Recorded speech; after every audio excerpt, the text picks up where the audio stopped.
ये तो मेरे मुष्टि प्रहार से भी नहीं नष्ट हो रहा है। अब हम क्या करें कान्हा? यहाँ पर तो श्वास भी अत्यंत कठिनाई से आ रही है।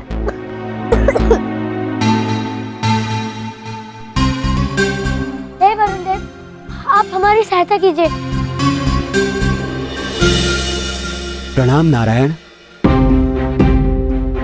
प्रणाम बलराम। हे नारायण, ये बुलबुले दानव के मुख से निर्मित हो रहे हैं। इसका अंत ना तो सूर्य के ताप से हो सकता है और ना ही अग्नि से।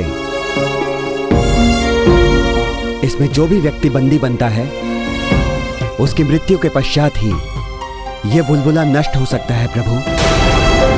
हे प्रभु, अब जाने की आज्ञा दीजिए।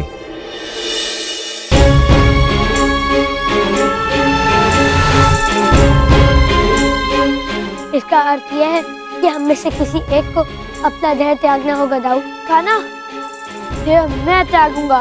नहीं दाऊ, मैं आपको अपने साथ लेकर आया हूँ और यदि आप अपने देह को त्याग देंगे तो मैं रोहिणी मैया को क्या मुख दिखाऊंगा। इस समय मेरा ही देह त्यागना उचित होगा। दाऊ धनुपति, आपने मेरे नेत्र खोल दिए। अब आप ही मेरी सहायता कीजिए कि मैं किस प्रकार अपने भ्राता से अपने अधिकार की संपत्ति वापस लूं। आपकी बात सत्य निकली। नंद ने मुझ पर धुत खेलने का मिथ्या आरोप लगाकर मुझे हमारी पैतृक संपत्ति से मिलने वाला हिस्सा देने से स्पष्ट रूप से इनकार कर दिया। उचित किया तुमने जो मेरे पास आए। अब घबराओ मत, मैं तुम्हारे साथ हूं। तो फिर आप ही बताएं, अब मैं क्या करूं?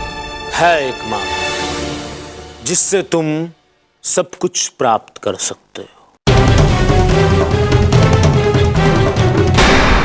कान्हा, तुम मुझे साथ नहीं लाए हो, मैं तुम्हारे साथ आया हूँ। मेरे होते हुए तुम्हें देह त्यागने की क्या आवश्यकता है? नहीं दाऊ, नहीं कान्हा, तुम्हें मेरी बात माननी पड़ेगी। नहीं, देह को मैं ही त्यागूंगा। दाऊ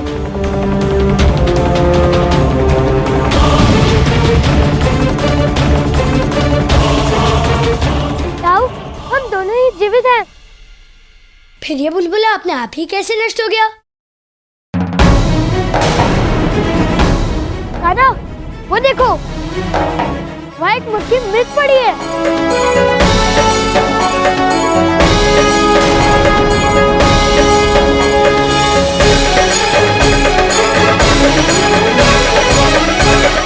गंधर्व। प्रणाम प्रभु। एक ऋषि के श्राप से मैं मक्खी बन गया था और उस ऋषि ने कहा था कि जब तक मैं श्रीहरि के काम नहीं आऊंगा तब तक मेरा उद्धार नहीं हो सकता। इस मक्खी रूप में ही रहूंगा। और आज आपने मुझे ये सुअवसर दे ही दिया प्रभु। आप धन्य हैं प्रभु। अब मुझे आज्ञा दीजिए।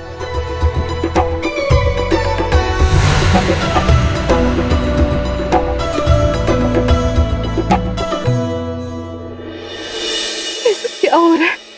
जिस परिवार में इतना प्रेम था, आज वहां इतना विवाद और कलह देखकर मन बहुत व्यतीत हो रहा है। क्या हो गया हमारे भ्राता श्री को? दूसरी ओर कान्हा और बलराम भी अभी तक नहीं आए। चिंता छोड़कर हमें ईश्वर की प्रार्थना करनी चाहिए कि भ्राता उपनंद ये विचार त्याग दे और हमारे बालक शीघ्र लौट आए।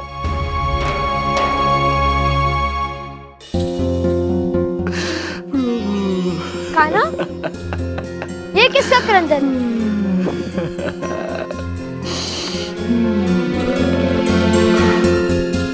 और ये मार्ग में रक्त क्यों पड़ा है?